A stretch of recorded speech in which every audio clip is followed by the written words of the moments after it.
program, we're going to examine an important component of health-related fitness, body composition. What is body composition? Let's hear what some people think. Body composition? I don't even know what that is. I think body composition is, well, I don't really know, but I think it has to do with the size of your body. Just like the amounts of muscle and fat and tissue you have in your body. As you've just heard, body composition means different things to different people.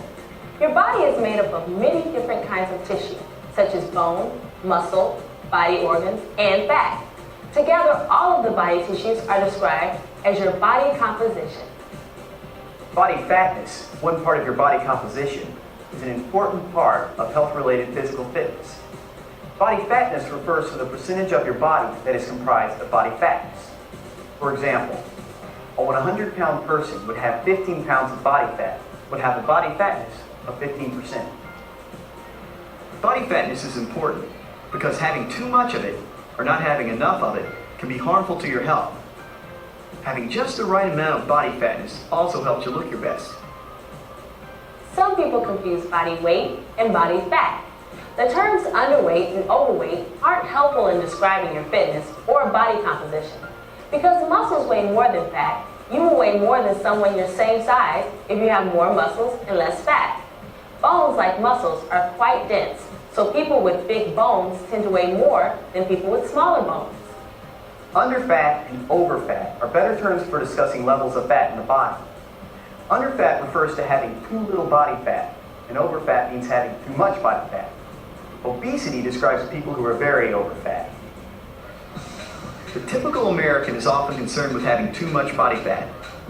This is because many studies show that as many as 50% of adults are fatter than they should be for their good health. In fact, several studies show that youth fatness has increased in recent years. It's true that people who have high body fat levels are susceptible to various health disorders. For example, obese people have a shorter lifespan, have a higher disease rate, especially for diseases such as heart disease, respiratory conditions, and diabetes, and are more likely to have complications in surgery. On the other hand, it's wrong to consider all body fat as bad. We all need a minimum amount of body fat, also referred to as essential body fat. Each of us needs this minimum amount of body fat because body fat helps us regulate body temperature. It acts as a shock absorber. It provides energy for the body and is necessary for the effective use of vitamins in our body. So it's important to remember that having too little fat can be as much a problem as having too much fat. This is especially true for teenagers who become obsessed with being thin. Teenage girls are especially likely to become obsessed with their weight and body fat levels. They may feel that they should be as thin as models in TV commercials or as actresses in the movies. Trying to look like a model or TV star is not a good goal. We now know that many of these people suffer from eating disorders related to trying to be too low in body fat. While more girls than boys have problems with low body fat, the number of boys with this problem is on the rise. 3 of the most common eating disorders are anorexia nervosa, anorexia athletica, and bulimia. Anorexia nervosa is an eating disorder that is most common among teenage girls, though people of all ages can have it, and it's becoming increasingly common among teenage boys. Anorexics are usually hard workers and very high achievers. They see themselves as being too fat, even when they're extremely thin. Because they strive for perfection, they may strive for a very low body fat level, thinking the leaner the better. This distorted thinking is a principal symptom of anorexia. Anorexics typically hide the fact that they severely restrict the amount of food they eat. They learn techniques to make it seem as if they eat when they really don't. Many anorexics do extensive physical activity to lower their levels of body fat, often in private. If not treated, anorexia nervosa can be fatal.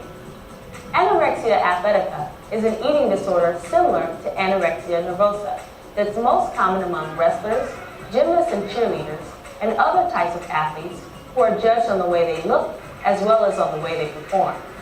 This condition is thought to be related to the pressure of maintaining a low body weight. It involves a preoccupation with dieting and exercising for weight loss and can lead to anorexia nervosa.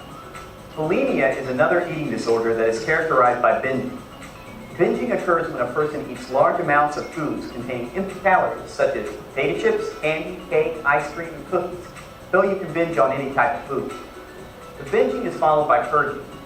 Purging refers to eliminating the food from the body so that it won't be digested. Common methods of purging include regurgitating and using laxatives.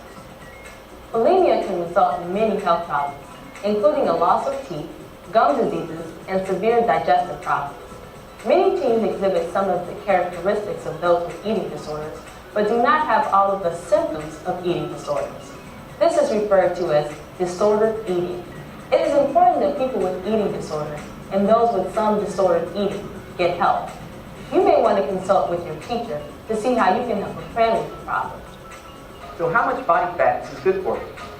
Experts have established a healthy fatness range. Possessing a body fat level in the health range is a worthy goal, but depending on your heredity, it may be hard for you to maintain a healthy fat level. It's better to be somewhere in the middle of the range and stay there, rather than try to be in the lower part of the healthy body fat range, especially if you continually have to struggle to stay at a lower level of body fat. So the health range for percentage of body fat varies from person to person, but generally, teenage girls should range from 15% at the low end to 30% body fat at the high end. Some athletes who eat well and are careful not to overextend in exercise may safely have fat levels from 12 to 14%, but moving outside the healthy range should be done only with supervision. Body fat levels outside the healthy range generally should not be maintained for long periods of time. The healthy range for boys is 10 to 25%.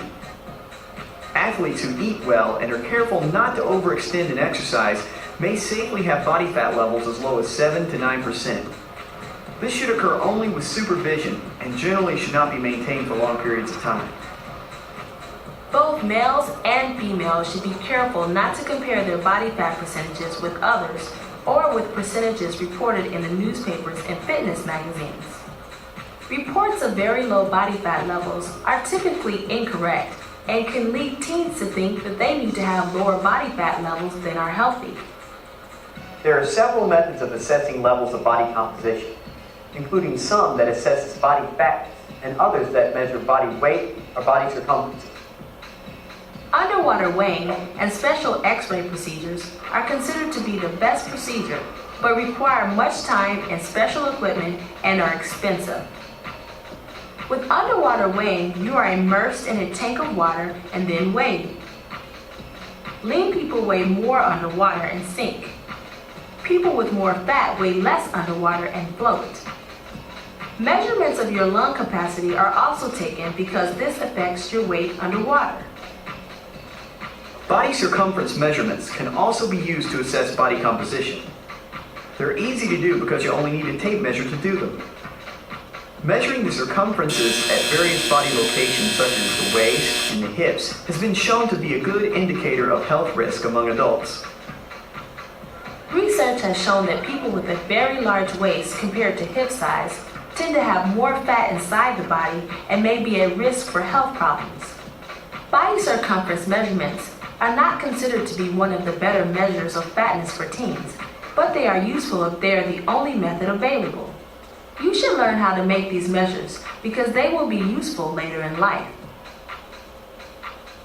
Height and weight charts are sometimes used to determine if a person is overweight.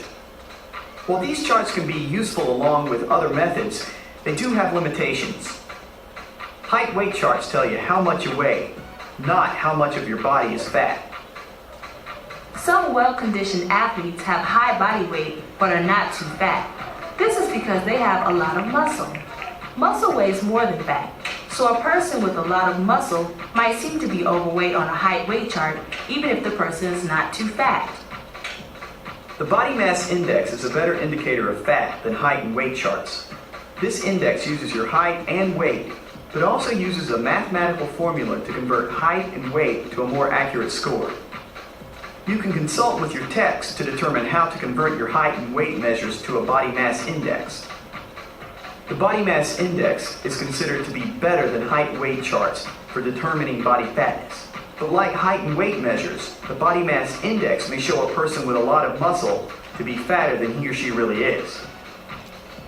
Skin fold measurements are the most practical method of estimating body fat percentage and healthy body fat levels. A caliper is used to measure the thickness of fat under folds of skin in various locations on the body. Some of the most common measures are the back of the upper arm, the triceps, the thigh, the abdomen, the upper back, and the calf. The fitness gram test for teenagers uses the triceps and the calf skin fold. It's a good idea to work with a partner to take each other's measurements. Here's how to take a skin fold measurement. Begin with the triceps skin fold. Pick up a skin fold on the middle of the back of the right arm, halfway between the elbow and the shoulder. The arm should hang loose and relaxed at your side. Use the thumb and index fingers of both hands to pick up the skin fold. Be careful not to pinch or squeeze the skin fold. Hold the skin fold with your left hand while you let go of the skin fold with your right hand. Now pick up the caliper and place it over the skin fold about a ½ inch below the finger and thumb of the left hand. Hold the caliper on the skin fold for 3 seconds and then write down the measurement. Read the caliper to the nearest ½ millimeter. Have your partner take 3 measurements each for the triceps skin folds. Use the middle of your 3 measurements as your score. Now measure the calf skin fold. The person to be measured stands with the left foot on the ground and the right foot on a step.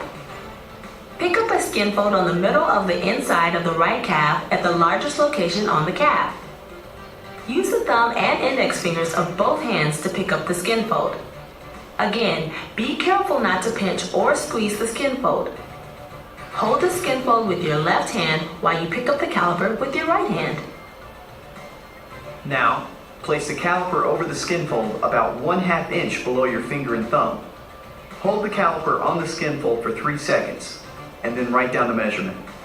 Read the caliper to the nearest 1/2 millimeter. Have your partner take 3 measurements each for the calf skin folds. Use the middle of the 3 measurements as your score. Add the tricep and calf scores together, and use the charts in your text to calculate your percentage body fat and your body fatness rating. Recently, a number of expensive machines have been manufactured that estimate a person's fatness. Different health clubs and fitness centers may use these devices to test fatness. Many require trained people to do the assessment, and others are unreliable. Because tests with machines are often expensive, they are not as practical as skin fold measures. It's very important to understand that the results of your body composition assessments are very personal in nature. When doing these assessments, it's important to work with a partner who you can trust with your personal information and who will keep your results in confidence. Results of fatness assessments are designed for assessing your fitness status, not to compare yourself with others. Be careful not to become obsessed with body composition numbers, and always be sensitive to the feelings of others when discussing body fatness. While having too much or too little fat can pose health problems, people who are outside the healthy fitness range can be quite fit in other ways. Research now indicates that people who are low in body fatness but low in cardiovascular fitness have more risk of heart disease than those who are high in fat but also high in cardiovascular fitness. You can be relatively high in body fat and still have good fitness in other ways. Also, it is good to remember that achieving a level of body fatness in the healthy range is more difficult for some than others. Some people are born with a tendency to be lean, muscular, or heavy. Others have a tendency to have more body fat. To some extent, you inherit your body type from your parents.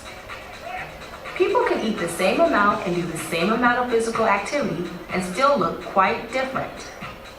Heredity also affects your body composition in other ways. For example, heredity partially determines your basal metabolism. Your basal metabolism is the amount of energy you expend at rest. Here's another way to describe basal metabolism. It's the energy your body uses to keep you alive. Basal metabolism is often called your BMR and is measured in calories. BMR varies from person to person, and in addition to heredity, is affected by age and maturation. Most teenagers have relatively high basal metabolic rates because their bodies are growing and building muscles. Later in life, your BMR slows down.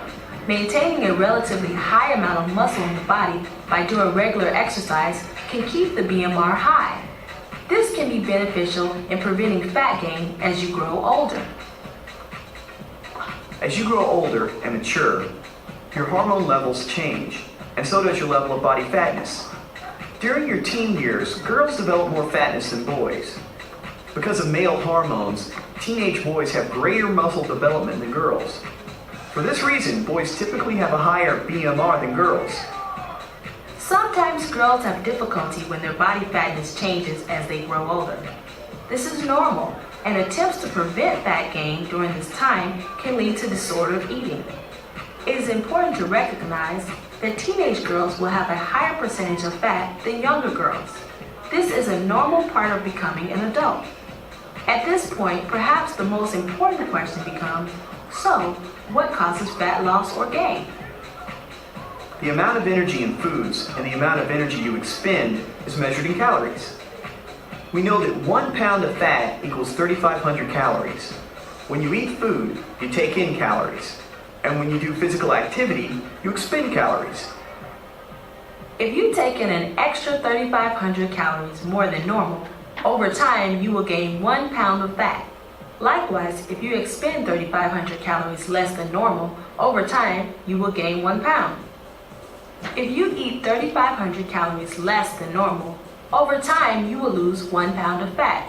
And of course, if you expend 3,500 more than normal, over time you will also lose a pound of fat. To achieve and maintain acceptable levels of body fatness, you can use the FIT formula for fat control. Body fatness is different from other parts of health-related fitness in that physical activity and diet both must be considered when applying the FIT formula. Also, the FIT formula must be applied differently depending on your goal, to maintain a healthy fatness level, to reduce fat, or to gain lean body weight. In general, the frequency of physical activity for body fatness control and maintenance is 3 to 7 days a week. For those interested in fat loss, the best frequency of physical activity is every day, but 3 to 7 days is an acceptable frequency. For those interested in gaining weight, resistance training to build muscle is recommended 2 to 3 times a week. The 3 to 7 day a week frequency is also appropriate for those interested in maintaining a healthy body fat level. Of course, it's also necessary that you consider the calories you eat. Regardless of your goal, experts agree that eating 3 regular meals a day is preferable to skipping meals. Healthy snacks can be effective, but for those wanting to lose fat, the snacks should not be high in calories. For those interested in weight gain, healthy snacks can help add calories. It is better to eat smaller portions at regular meals if you want to lose fat, and to eat larger portions at regular meals if you want to gain weight. As previously noted, the intensity of physical activity for losing fat would require doing more activity and consuming fewer calories in the diet. For gaining fat, you would have to eat more calories and do less activity. To maintain healthy fat levels, you must balance the number of calories consumed in the diet with the calories expended in physical activity. The 3,500 calories number is key.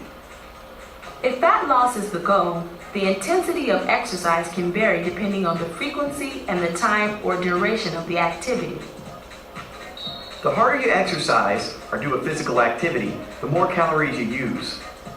Unfortunately, studies show that people who try to do very intense activities to lose fat are less likely to stay with them than those who do mild to moderate exercise.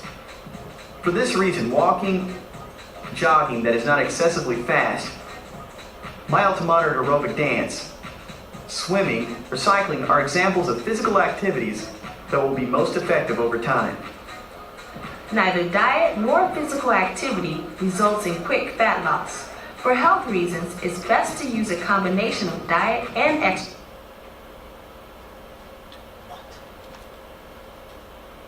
exercise to lose no more than 1 or 2 pounds a week. Excessive cuts in diet may result in weight loss, but studies show that this often results in a loss of muscle rather than fat.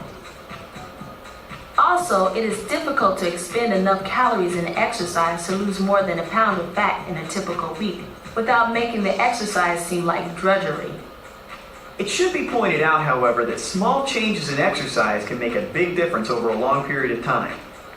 For example, simply walking for 15 minutes a day rather than sitting and watching TV for 15 minutes would result in a loss of more than 5 pounds of fat in the typical person over 1 year's time.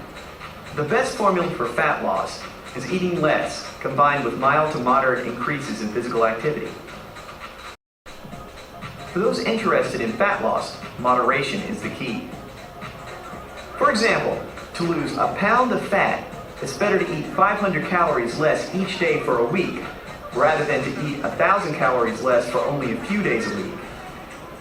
People who want to gain weight usually do not want to gain body fat, but rather muscle. This can be done by following the FIT formula for muscle fitness, especially for muscle strength. When you're working on developing your strength, the amount of calories consumed in your diet can be increased. For those who have a healthy diet, no additional dietary protein is necessary to gain weight. The increased number of calories in good, healthy food will meet the body's need for protein. What types of foods should you eat to help control your body fat levels? It should be no secret that you need to eat a variety of foods, including plenty of grains, vegetables, and fruits. And always use moderation in consuming foods with fats, sugars, and salt. Follow the guidelines in the Food Guide Pyramid. How much food do you need to eat? Of course, it depends on your body size and how active you are. But as a general rule, a teenage male needs to consume about 2,500 to 3,000 calories a day, and a teenage female needs 2,000 to 2,500 calories a day to maintain their current body fat levels. Most males need more calories than females because they are larger and have more muscle mass. Of course, the amount of activity you do also determines how much you should eat. Those on sports teams may expend as many as 1,000 calories in vigorous practice or games. Obviously, active girls will need to consume more calories than many inactive boys. People who have unrealistic goals for their own body or want to lose fat fast often fall victim to the yo-yo problem. Their fat level goes up, so they go on extreme diets. Their weight then goes down. When they go off the diet, their weight goes back up. Scientists have shown that people whose weight yo-yos back and forth are at risk of health problems. Large fluctuations in fatness over a lifetime can be as dangerous as being over-fat. The key is to select a fat level within the healthy fatness range and maintain it for a lifetime. Every day, we're confronted with fad diets that make incredible weight loss claims. These diets are popular because they usually promise fast and dramatic results. Research shows that fad diets cannot be maintained for long periods of time. Fewer than 5% of people on these diets will keep the weight off for more than a year. Nearly all of these diets are nutritionally unbalanced because they restrict eating to only 1 or 2 food groups. In fact, some fad diets may even cause serious health problems. Artificial sweeteners and fat substitutes have reduced the number of calories in some soft drinks and foods. However, since they were introduced, the public has not eaten fewer calories, and more people today are overweight than ever before. The problem is that many people say to themselves, the foods have fewer calories, so I can eat more of them. As a result, the total number of calories consumed is greater than without these artificial sweeteners and fat substitutes. Here are some simple tips that can help you achieve a healthy level of body fat. Begin by staying physically active and performing regular physical activity. To maintain or lose body fat, you may select lifestyle activities from either level 1 of the pyramid or activities from level 2 that include active aerobics, active sports, or active recreation. Activities from level 1 are not as intense as those higher in the activity pyramid, but they can be maintained for long periods of time, allowing you to use large numbers of calories. Another good tip to help you maintain healthy levels of body fat is to find a time, place, and type of physical activity that allows you to work out regularly. Increase your muscle mass by using muscle fitness training. This will help people who want to gain weight by increasing muscle in the body, and it will help those who want to lose weight by increasing their basal metabolic rate. When eating out, limit the amount of deep-fried foods you eat. Salads are healthy and low in fat, but cut back on the amount of dressings you put on them. Avoid high-fat desserts. Be aware of the number of calories you consume in soft drinks. One study suggests a major cause of obesity among youth is the high number of sugared soft drinks consumed. And when you eat at home, don't watch television and eat at the same time. Also, eat meals of the same size and avoid saving up for a big meal. Try to limit your intake to moderate servings. We've covered a lot in this program. You've learned the importance of controlling the levels of body fat in your bodies. You now know many of the factors that influence body fat, such as heredity, basal metabolism, maturation, diet, and physical activity. You've also learned how to assess your body composition. Lastly, you've learned some guidelines and tips that you can use to keep your body fatness in the healthy fatness range. Set a realistic goal for maintaining your body fatness, and you'll be able to achieve it with moderate, regular physical activity and a nutritious diet.